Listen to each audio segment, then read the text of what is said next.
4.3 old books है, और अगर नई बुक है तुम्हारे पास तो ये एक्सरसाइज 4.2 होगी जो एरिया ऑफ ट्राइंगल पर बेस्ड है। तो स्टार्ट करते हैं क्वेश्चन नंबर 1 से। Find the area of triangle with vertices at the point given in each of the following. ठीक है, तो हमारा ये पॉइंट ए है, इसको बी मान लेते हैं, इसको सी।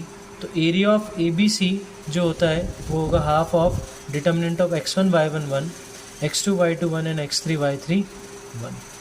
अब देखो यहाँ अगर हम बात करें तो इसको x1 y1 मान लेते हैं, बी पॉइंट को x2 y2 और सी को x3 y3।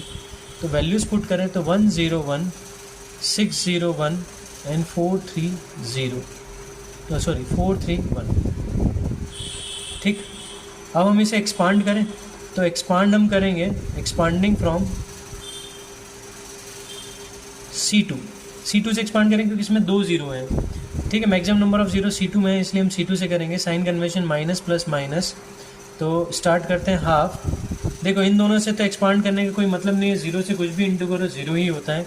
तो हम 3 से करेंगे, तो ब्रैकेट लगाते हैं।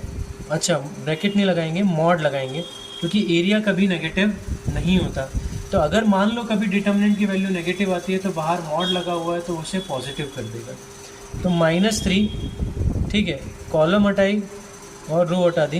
1 × 1 इज़ 1 एंड 6 × 1 इज़ 6। बीच में माइनस का साइन आएगा, मॉड लग गया। तो हाफ -3 × -5 विच इज़ +15। तो half into 15 that is 15/2 square unit. ये स्क्वायर यूनिट लिख के आना ज़रूरी है क्योंकि एरिया की यूनिट जो होती है वो सेंटीमीटर स्क्वायर, मीटर स्क्वायर इस तरह से होती है। हमें कोई सेंटीमीटर मीटर दिया नहीं है, इसलिए उसको स्क्वायर यूनिट में लिख कर आएंगे। इसका सेकंड पार्ट करते हैं।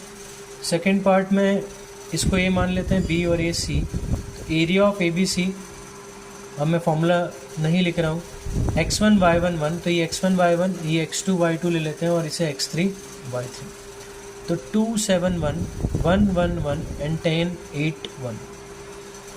ठीक है, मैं इसको एक्सपांड कर रहा हूँ, एक्सपांडिंग फ्रॉम कहीं से भी कर सकते हैं, पर मैं C3 से कर रहा हूँ। Sign convention plus minus plus चलेगा। ठीक है, C3 से क्यों? क्योंकि यहाँ बाहर तीनों में क्या है, 1 है। 1 से कुछ भी इंटू करो 1 ही आता है। ठीक है, पर ऐसा ज़रूरी नहीं तुम्हें C3 से ही करना है, जहाँ जिस रो से करना हो, कॉलम से करना हो, तुम फ्री हो। ठीक है, क्योंकि इसमें कोई भी किसी भी कॉलम या रो में ज़ीरो नहीं है। ठीक है, तो पहले हम बात करते हैं 1 से एक्सपांड करते हैं। तो इसकी कॉलम और रो और कॉलम हटा दी। तो 8 1 ज़ा 8 और 10 1 ज़ा 10, बीच में माइनस साइन आता है। फिर -1, इसकी रो हटाई और कॉलम हटाई, तो 8 2 ज़ा 16 एंड 10 7 ज़ा 70। फिर +1, इसकी कॉलम और रो हटा दें, तो 1 × 2 इज़ 2 एंड 1 × 7 इज़ 7, बीच में माइनस साइन आएगा। Half 8 - 10 is -2। 16 में से 70 में से 16 माइनस करें। ठीक है, तो ये आएगा 54। तो माइनस ऑफ माइनस, -1 × -54 और 2 - 7 इज़ -5, तो यहाँ -5 आ जाएगा। तो हाफ -2 माइनस प्लस हो जाएगा, तो +54 -5। तो 54 में से 5 गए तो 49, 49 में से 2 गए तो 47, 47/2 स्क्वायर यूनिट इसकी आंसर होगा। इसका थर्ड पार्ट करते हैं। ए बी सी मान लेते हैं। Area of A B C अगर हम लिखें तो वही होगा हाफ x1 y1 1, तो x1 y1 1, फिर x2 y2 1 and x3 y3 1। Expand करते हैं, एक्सपांडिंग फ्रॉम, ये लिख के आना ज़रूरी है, C3। ठीक है, तो साइन कन्वेंशन चलेगा प्लस माइनस प्लस। तो मॉड लगाया, 1 बाहर किया, 1 से एक्सपांड कर रहे हैं।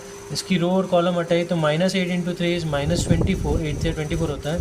तो -1 × 2 इज़ -2, पर माइनस बीच में लगता है तो माइनस माइनस क्या हो जाएगा, प्लस। फिर -1, इसकी कॉलम हटाई और रो हटाई, तो -8 × -2 इज़ +16। ठीक है, और -1 × -3 इज़ +3, तो बीच में माइनस का साइन लगता है इसलिए -3 हो जाएगा। +1, इसकी कॉलम हटाई और रो हटा दें, तो 2 × 2 इज़ -4, क्योंकि ये -2 है। और 3 × -3 इज़ -9, बीच में माइनस लगता है तो ये +9 हो जाएगा। तो हाफ 24 - 2 इज़ -22, 16 - 3 इज़ 13, तो -1 × 13 इज़ -13 एंड 9 - 4 इज़ +5। तो ये हो जाएगा 13 में से 5 जाते हैं तो बचता है -8, -30 मॉड लगा इसलिए +30 हो जाएगा, तो 30/2 that is 15 square unit is the answer.